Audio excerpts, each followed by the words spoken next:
Hello, and welcome to session 4 in the Explore the Bible series for September 28th. Our lesson today is entitled Rebellion and Judgment, and it's going to cover Numbers 14, verses 11 through 24. The subtitle is God Brings Judgment with Consequences on the Disobedient. So, what I like to do with my class and what we're going to do today, let's start today with a quick recap and sort of catch us up on the narrative in chapter 14 so far.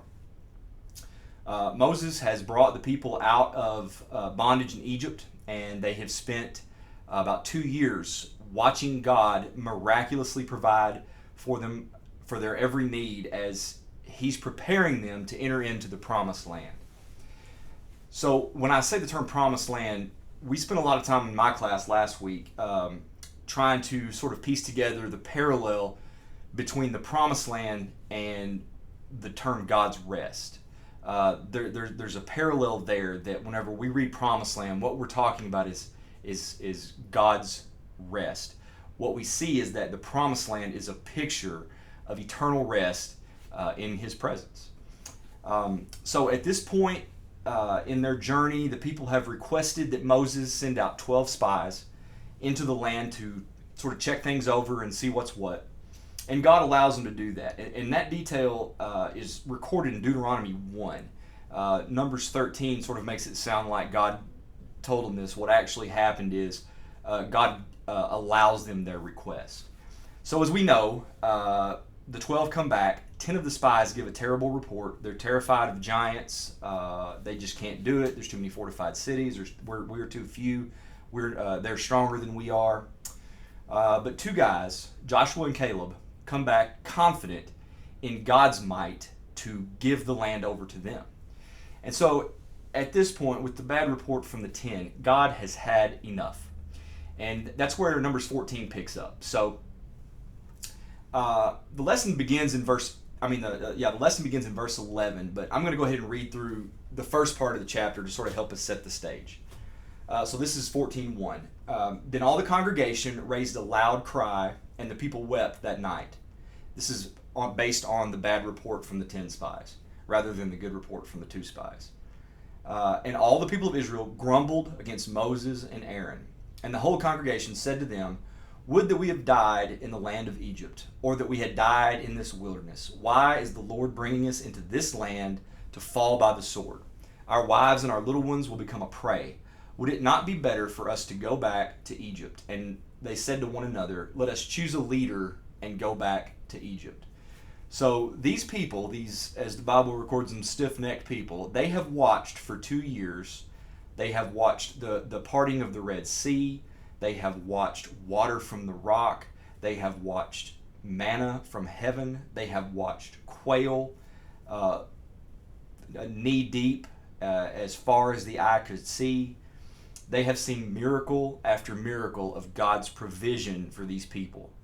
And yet, the first bad report they get on this new land that they were previously so excited to get into, they're ready to go back to Egypt, to slavery in Egypt. And now verse 5. Then Moses and Aaron fell on their faces before all the assembly of the congregation of the people of Israel. I want to remember verse 5 there. And Joshua the son of Nun and Caleb the son of Jephunneh, who were among those who had spied out the land, tore their clothes and said to all the congregation of the people of Israel, "The land which we passed through to spy it out is an exceedingly good land. If the Lord delights in us, He will bring us into this land and give it to us, a land that flows with milk and honey. Only do not rebel against the Lord, and do not fear the people of the land, for they are bread for us." Now that's kind of an Israelite colloquialism. We would say they're a piece of cake. They're saying they're bread for us. Their protection is removed from them, and the Lord is with us. Do not fear them. And verse 10, I think, is an important verse for us in the times that we live in. Then all the congregation said to stone them with stones. But the glory of the Lord appeared at the tent of meeting to all of the people of Israel. So that sort of gets us up to our current point in the story. But I want to point out that the crowd's answer to someone leading them into God's rest is to kill them. Joshua and Jesus both. Now, we've talked in our class about the fact that we know that Joshua's name originally was Hoshea or Oshea, and Moses changed it last week in our story to Joshua. And Joshua, the Greek form of the Hebrew Joshua, is Jesus. So there's a connection there between Joshua and Jesus, and we're going to explore that a little bit deeper here in a second. But I want to point out that we currently live in a time when the world's answer to someone telling them the truth about God's rest is to simply murder them. Things don't change without the will of God, you know. All right, so the way this is going to break down, what I'm going to do is I'm going to go into the text 11 through 24, and it really breaks down into kind of three separate sections. And so we'll spend a little time on each one. The first one is Numbers 14, 11 through 12, and this talks to us about the sin and the unbelief and basically contempt for God. And so this is 11 through 14. This is 11 through 12, I'm sorry. And the Lord said to Moses, "How long will this people despise me? And how long will they not believe in me, in spite of all the signs that I have done among them? I will strike them with the pestilence and disinherit them. And I will make of you," speaking to Moses, "a nation greater and mightier than they." So the first thing I'd like to point out is this. God accused the Israelites of two different things. He accused them of despising them and refusing to trust in him despite all of the signs that he had performed. So when he says to despise, what God means is to reject him as a superior and to treat him with contempt. Clearly God has this in control, but these folks decided, they opted to give in to their own fear, and God took that as despising him, and rightfully so.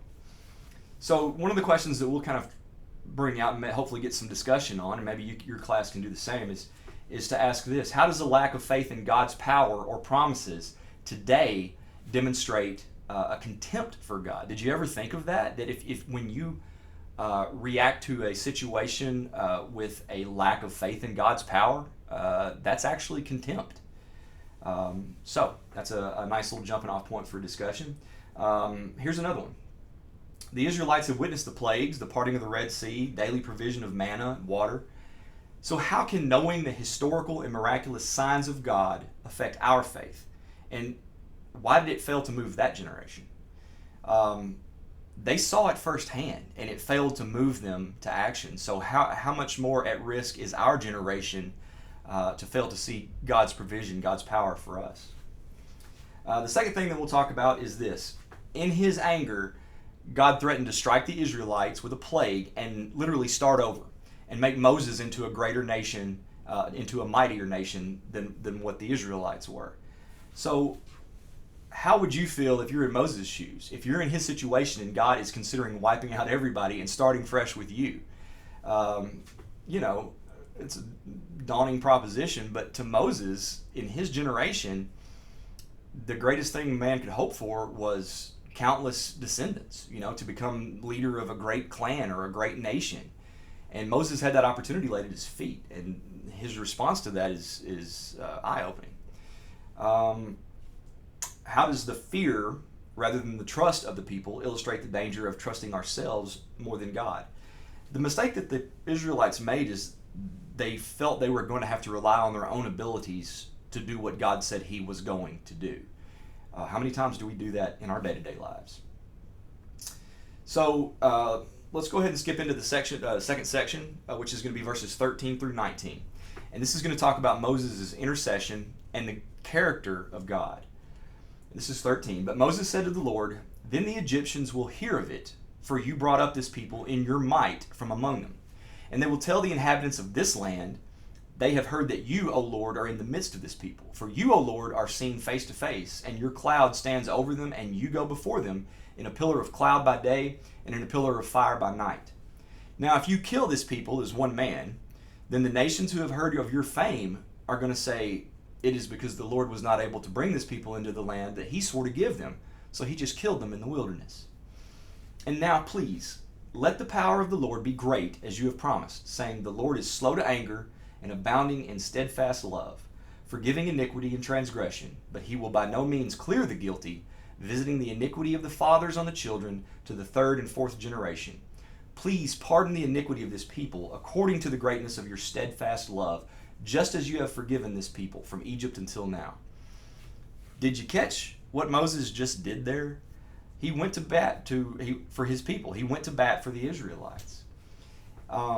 There's some things that we're going to talk about in how Moses reacted there with our class. And number one is this. Moses' primary concern in his intercession was God's reputation. In your day-to-day life, when the decisions you make every day, where does God's reputation rank in your decision-making process? For Moses, that was the key. If you do this thing, God, and you destroy these people, it's your reputation that's at stake, and I don't want that to be the case. Moses argued that if God killed his people, the nations would all say, look, God wasn't able to finish what he started. So what impact does our faithfulness, or lack thereof, to God have on our witness to the world? People are watching. People are always watching. Your faithfulness has an impact. So our text suggests that the Lord protecting his people was a testimony to the Canaanites and the Egyptians.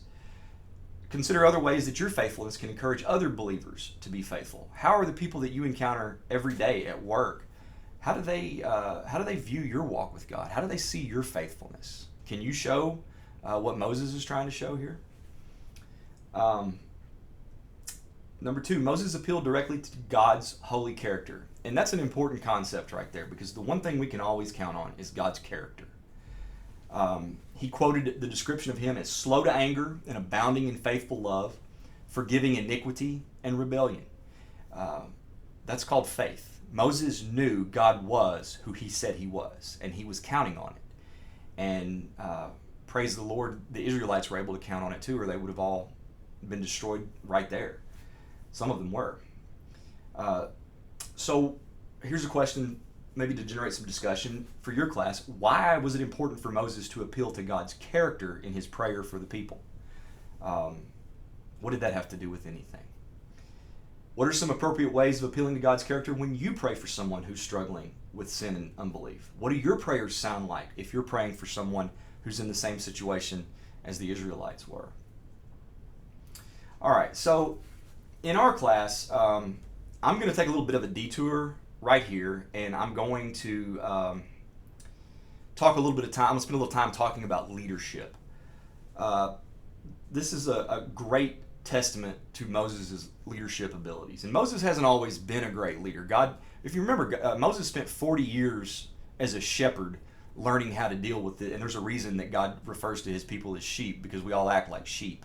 And God knew what Moses had in store coming up. And so Moses spends 40 years as a shepherd training for leading these people out of Egypt. So in this text, Numbers 14, 11 through 24, Moses demonstrates 4 key leadership characteristics that I'm going to kind of talk to my class a little bit about. So I'm going to kind of step out of the actual lesson and talk just a little bit about leadership. So if you're interested in that, this is the things that I'm going to bring up. Number 1, as a leader, Moses displayed intercession and advocacy. He had people under him. He had people in his charge. And he acted as a mediator. He prayed on behalf of the people who had sinned and refused to trust God. If you're a boss in a business, if you have a team working for you, if you are a coach with a team under you, if you're a dad with a family, men, I'm talking to you guys specifically, how much time do you spend advocating? How much time do you spend praying on behalf of the people who are under you? That's what Moses is doing here. Now, I do find it funny to contrast Moses' attitude here to when the Israelites were complaining about the manna, which was not very long ago. Moses was angry then, and he complained to God about having to carry them through the wilderness like a bunch of babies. But Moses hits a point here where sort of the rubber meets the road, and I think Moses realizes the gravity of the situation, that we are rapidly approaching the end for these people. God is fed up. He's had enough. And if I truly love my people, if I truly want to shepherd them and be a leader to them, I've got to go to bat for them. And he stepped up, and it was a beautiful thing to see. He pleaded forgiveness. When God had threatened to destroy him, he urged the Lord to forgive the people. That's an act of intercession, intercessory prayer. seeking God on behalf of someone else and praying for someone else's needs with the same intensity that you pray for your own. Another thing here that we've sort of already mentioned is appealing to God's character. Moses based his plea on God's holy character, and that's always a steadfast thing to base your plea on. Proclaiming him to be slow to anger, abounding in faithful love, and forgiving of sin and rebellion. Think about 2 years of these folks complaining at every turn, and God was slow to anger with them. It is only now that he has just had enough. And I really, I don't want to put words in God's mouth, but I really think a lot of this too was God basically challenging Moses now God knew exactly how Moses would respond, but I think God wanted Moses to see how he would respond. And sometimes he does the same for us. Abounding in faithful love, forgiving of sin and rebellion, and he asks God to demonstrate his mercy and forgive their sin based on God's own nature. That's called counting on God's character. The second thing that Moses characterizes here as a leader is upholding God's reputation. That was what was critical to Moses. He framed his intercession not around the comfort of the people. It wasn't, don't do that because the people are going to be upset. It was around the preservation of God's honor and fame among the nations. Moses' concern was protecting God's name. He was concerned with what the Egyptians and the Canaanites would think and be able to say about the God of the Hebrews, about Yahweh, the one true God, fearing the fact that God's name would be tarnished. Another point, kind of in upholding God's reputation, he was able to use, and you see this when guys go now onto college campuses like Charlie Kirk did, or Cliff Nechtel, or Frank Turek, and these guys that go and they speak to these college kids, and they take emotion out of the equation, and they speak with logic. And as a Christian, we can do that. Moses argued with logic that if you kill the Israelites with a single blow, all these nations who have heard of your power and your signs, like the plagues and the Red Sea crossing, they're going to conclude that God isn't able to finish what he started. So Moses emphasized that the nations knew God's presence was with Israel. They've seen the cloud, they've seen the pillar of fire, and he was seen face to face by Moses, and he urged God to magnify his power, not diminish it. Third thing about Moses' leadership is this: it's humility. True leadership is humble, and Moses demonstrated humble leadership while he's serving as a conduit for God's directives. Now that's a heady place to be. I am God's spokesman. Moses never lorded that over anybody, to the point he really wanted to kind of shy away from it and let Aaron do all the talking, It's humility. Go back to verse 5. Whenever I read verse 5 a little earlier, we see that the community, they weep and they complain and they threaten to find a new leader. And you know what Moses and Aaron did? They fell down on their face in response. They fell down on their face to God and worshiped. That's called humility. Moses, with humility, fulfilled his role. Moses represented the law, and he led the nation of Israel right up to the border of God's promised land, right up to the border of God's Sabbath rest, because that's God's role for him. Joshua would be the one that would take them into God's rest, because that was his designated role. Moses didn't try to usurp any roles. He went with what God told him he was to do, and that was it. Another interesting point here of Moses' humility is this: he refused self-promotion. God offered to strike the Israelites down and instead make Moses into a greater nation. Moses rejected the offer, and he argued against God's plan to wipe out the people. Moses very easily could have been in the catbird seat there, but that he knew that wasn't what God intended, and he was going to do everything he could to follow the plan as intended. And then number 4, telling the truth. Being truthful is key to leadership.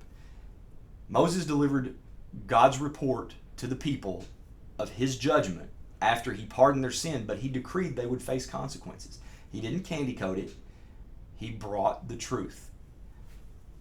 And he warned the rebellious. So when the grieving people, they attempt to go up and take the land anyway, we're going to find that out, I think, next week.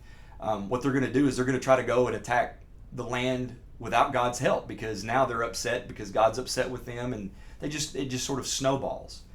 Moses warned them, don't try to do this because the Lord is not with you. and they're going to suffer a massive defeat. But through it all, Moses is telling them the truth, even though they didn't want to hear it. So there's some real good things you can kind of get off into there about leadership. And I mean, most of us are in, men are, and a lot of our women are in leadership positions, and it's really important to kind of dig into these and what are some things that we can curate in our own lives that will help us be good leaders, good godly leaders like Moses was here. All right, so jumping back in now to the third section of our text, it's this: consequences, exceptions, and an application. So this is going to cover through verses 20 through 24. Verse 20, then the Lord said, I have pardoned according to your word. But truly as I live, and as all the earth shall be filled with the glory of the Lord, none of the men who have seen my glory and my signs that I did in Egypt and in the wilderness, and yet have put me to the test these 10 times, and have not obeyed my voice, shall see the land that I swore to give their fathers. And none of those who despise me shall see it. But my servant Caleb, because he has a different spirit and has followed me fully, I will bring into the land into which he went, and his descendants shall possess it. So, a couple things there. Number one, the Lord said this: I have pardoned them as you requested, talking to Moses. Yet he swore an oath that the generation who had tested him 10 times would die in the desert. So here's a key question for your class. Since God is willing to grant forgiveness for our sin, why doesn't he just remove the consequences for it as well? Now, that should generate a lot of discussion in your class, and I'll give you the answer. It's this: because that's not forgiving sin, that's ignoring it. He can forgive sin and he can remove consequences, but that takes away the forgiveness and just makes it ignoring sin. If God is just, and he is, he cannot ignore sin. There are consequences. Moses was faithful in interceding for God's people. So let me ask you this, and you can ask your class: when was the last time you prayed on behalf of someone who was struggling with sin and unbelief? Number two, God singles out Caleb, and he states, he has a different spirit, and he had remained loyal to the Lord amid the disobedient people. I'll give you a quick Paul Harvey rest of the story, because I'm not sure if we'll get to it in the Lifeway lessons or not. But later on, when Joshua brings the multitude into the promised land, as they're going in, he's going to divvy up who gets what area. And he goes to Caleb and he says, what part do you want? What part are you going to go with your people and go try to fight for? And if you think back, when they went and explored the land around Hebron, it was filled with giants, and everyone was terrified of these giants. We look like grasshoppers compared to them. This is 40 years later, okay? Caleb's about 45 when he goes and spies out the land. So 40 years later, he's about 85 years old as they're going in to take the promised land. And Joshua says, Caleb, what do you want? What part do you want? And you know what Caleb's answer is? He says, give me the giants. I want that area. I'm going to show everybody they don't have to be afraid of those people. Give me the giants. That's what the different spirit about Caleb is. And he remained loyal to the Lord amid the disobedient people. So, does the example of Caleb reveal anything about the importance of individual loyalty to God when the consensus of the crowd is wrong? And let me tell you, the consensus of the crowd is almost always wrong. So, how does individual loyalty play into it? Are you willing to stand up when everyone else is saying it's this way and say, no, that's not right? That's the lesson here. What can you do to prepare yourself to remain faithful to God when the crowd around you wants to do the opposite? We are seeing this more and more every day. A lot of us in my class, we're a bunch of middle-aged folks, we're getting older now, and we have college-age, high school-age kids that are preparing to go out into the world, and it's a different world than we came out into even 20 years ago. How do we prepare them? How do we prepare them to stand up for what's right? How do we prepare them? We teach them about men like Caleb and Joshua and what God expects of us. So, lastly, we are going to identify this story as this. It's the ultimate expression of the Old Testament version of the gospel. Okay? Now that's let me say that again.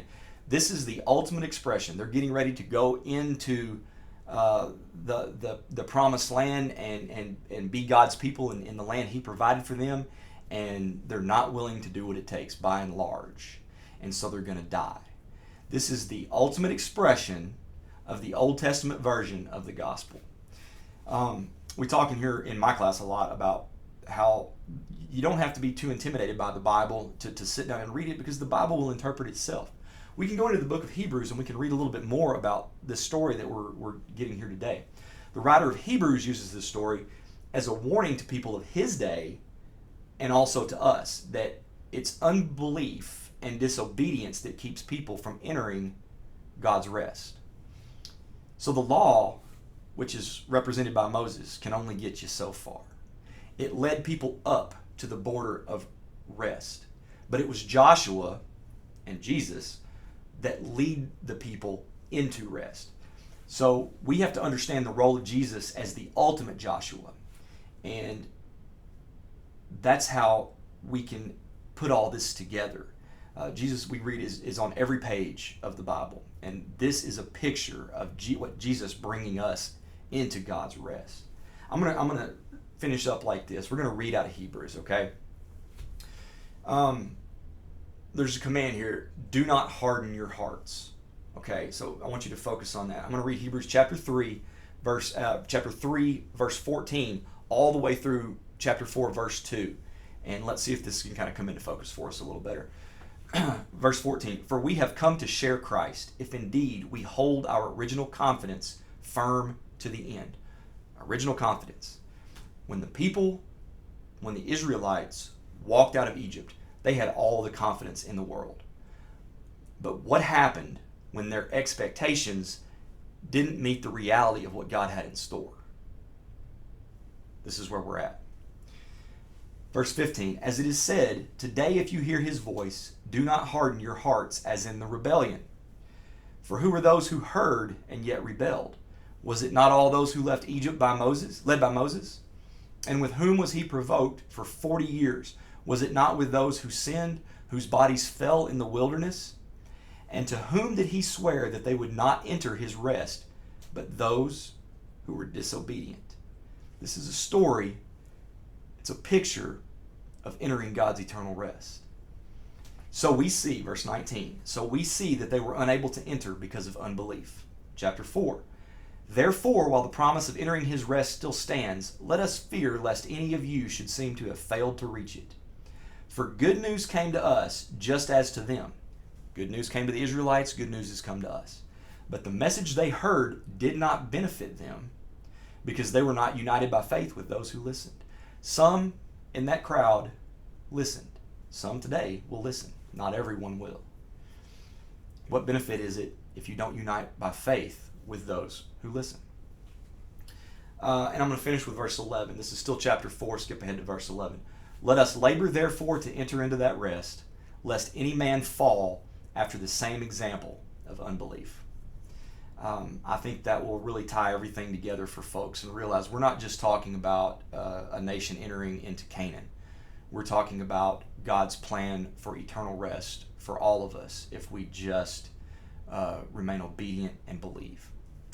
So, well, thank you for joining me today, and I hope that maybe I've given you a couple things to talk about with your class on Sunday. As always, I want to thank you for your dedication to your class and to this church, and let's continue to pray for one another, for our classes, for our church, for our community, for our nation, and for the world. Thank you so much.